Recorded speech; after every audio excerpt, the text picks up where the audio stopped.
मैंने तो बस एक बार उसका पिछवाड़ा छू लिया था और मुझे दुनिया की सबसे पागल जेल में भेज दिया गया, क्योंकि इस जगह में एक सुपर जहरीला राजा था जो अपने एक इशारे से अमेरिका को मिटा सकता था, और एक काले कपड़ों वाला तलवार सम्राट था जो एक बार में जापान को गिरा सकता था।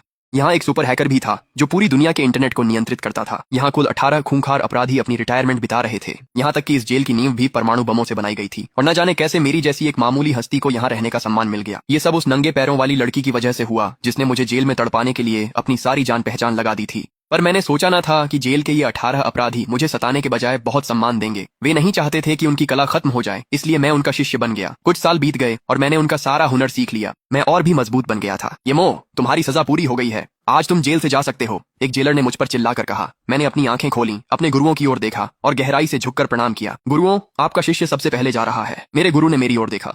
अरे शरारती, आज इतने भावुक क्यों हो रहे हो? हमारी जिंदगी तो अब खत्म हो चुकी है, तुम्हारी तो अभी शुरू हुई है। जो हमने तुम्हें करने को कहा है उसे मत भूलना। गुरुओं, मैं जरूर वही करूंगा जो आपने कहा है। एक दिन का गुरु जीवन भर के लिए पिता होता है। अब मैं जा रहा हूँ। मैं जमीन पर घुटनों के बल बैठा, 3 बार सिर झुकाकर प्रणाम किया, फिर मुड़कर चला गया। जेल से बाहर निकलने के बाद मैंने आसमान की ओर देखा और ताजी हवा में गहरी सांस ली। आखिरकार मैं बाहर आ गया हूँ, उन लोगों के लिए जो कभी बाहर नहीं आ सके। अगले दिन मैं नानलिंग लौट आया। जैसे ही मैं उतरा, मैंने 2 सफेद बालों वाले बुजुर्गों को देखा। चुपचाप मैंने घुटने टेक दिए। माँ, पापा, मेरी गलती थी, आपको परेशान किया। माँ ने रोते हुए मुझे उठा लिया। तुम्हारा सही सलामत आना ही काफी है। मेरे पापा ने टैक्सी रुकवाई। मैंने पूछा, आपकी कार कहाँ है? मुझे याद आया कि जब मैं अंदर गया था तब हमारे परिवार के पास कम से कम कुछ कंपनियां थीं, लेकिन अब ऐसा लग रहा था कि कुछ हो गया है। वाकई, पापा ने कड़वी मुस्कान दी। शियाओमो, तुम्हारे अंदर जाने के बाद कंपनी मुसीबत में पड़ गई और आखिरकार ढह गई। हमने कर्ज चुकाने के लिए कारें और घर बेच दिए। उन्हें इतनी शर्मिंदा हालत में देखकर मेरा मन नहीं हुआ कि और कुछ पूछूं। माँ ने टोका, बच्चा अभी तो आया है। शियाओमो, भले ही हालात तंग हों, पर तुम्हारी और रुयान की शादी के लिए हमारे पास पैसे हैं। तुम्हें क्या लगता है हमें उनके परिवार के साथ डिनर पर शादी कब तय करनी चाहिए? लियू रुयान, मैंने मन ही मन उसका नाम लिया। वह मेरी हाई स्कूल की क्लासमेट थी और मेरी पहली मोहब्बत भी। उसके बारे में सोचते ही मेरे दिल में एक गर्माहट सी महसूस हुई। जेल जाने से पहले हमारी सगाई हो गई थी। उसने वादा किया था कि जब मैं बाहर आऊंगा तो वह मुझसे शादी करेगी। इसी वादे ने मुझे इन सालों में आगे बढ़ने की ताकत दी थी। घर लौटने के बाद मैंने नहाया और अपने माता पिता के साथ खाना खाया। माँ ने मेरे पसंदीदा कई व्यंजन बनाए थे। डिनर पर माँ ने खुशी से कहा, मेरी रुयान के माता पिता से बात हुई है, तय हुआ है कि आज रात मिलकर तुम्हारी शादी की तारीख पक्की करेंगे। जैसे ही वह बोल रही थीं, किसी ने दरवाजे पर दस्तक दी। माँ ने दरवाजा खोला, तभी एक अधेड़ दंपति मेरे सपनों की उस लड़की के साथ अंदर आए। मेरे माता पिता हैरान थे। क्या हमें आज रात डिनर नहीं करना था? ये लोग अभी क्यों आ गए? हालांकि वे संदेह में थे, फिर भी उन्होंने उन्हें गर्मजोशी से अंदर बुलाया। लियू परिवार ने मेरे माता पिता की गर्मजोशी को नजरअंदाज कर दिया। लियू रुयान के पिता लियू जियानिन टांग पर टांग रखकर सीधे सोफे पर बैठ गए। उसने अपनी आंखें संकरी की और मुस्कुराया। ओल्ड ये, हम सालों से एक दूसरे को जानते हैं, तो मैं सीधा मुद्दे पर आता हूँ।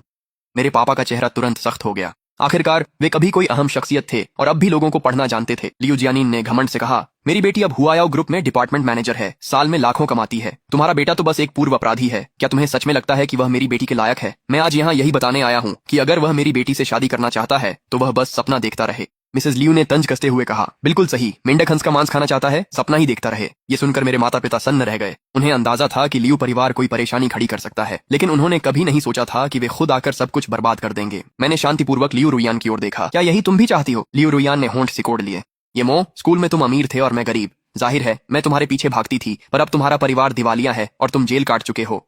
क्या तुम मेरे लायक हो? तभी शराब में धुत एक सूट वाला आदमी आया। लियू रुयान ने उसका हाथ थाम लिया। ये मो, सच जान लो, ये मेरा बॉयफ्रेंड है, हुआयाओ का वाइस प्रेसिडेंट। ये लाखों कमाता है, सिर्फ ऐसा आदमी ही मेरे लायक है और मैं इसके बच्चे की माँ बनने वाली हूँ। ये सुनकर तो मेरा खून ही खौल उठा। मैंने उसकी ऐसी गद्दारी की कभी उम्मीद नहीं की थी, और वो इतनी बेशर्मी से मेरे माता पिता के सामने ये सब कर रही थी। सूट पहने उस आदमी ने हिकारत से कहा, तुम एक अपराधी हो, तुम्हें देखना भी मेरी आंखों को गंदा कर देता है। कितनी बदकिस्मती है। मैंने लियू रुयान के घमंडी चेहरे की ओर देखा और ठाका मार दिया। लियू रुयान, तुम्हें खुद को काबिल कहने की हिम्मत कैसे हुई? जब तुम्हारे माता पिता बुरे हाल में थे, क्या भूल गए कि वो मेरे सामने घुटनों के बल गिड़गिड़ाए थे? मैं जेल क्यों गया था? क्या तुम्हें सच नहीं पता? सब कहते हैं कि मैंने गाड़ी चलाकर उस लड़की की टांगें तोड़ी थीं, लेकिन उस दिन गाड़ी तुम्हारे पिता चला रहे थे। मेरे माता पिता हैरान रह गए। शियाओमो, तुमने क्या कहा? मैंने अपराध बोध के साथ उनकी ओर देखा। माँ, पापा, मैं अंधा था। मैंने खुद को 10 साल के लिए जेल भिजवा दिया और हमारे परिवार को दिवालिया करवा दिया। ये सुनकर लियू रुयान ने ठंडी सांस ली।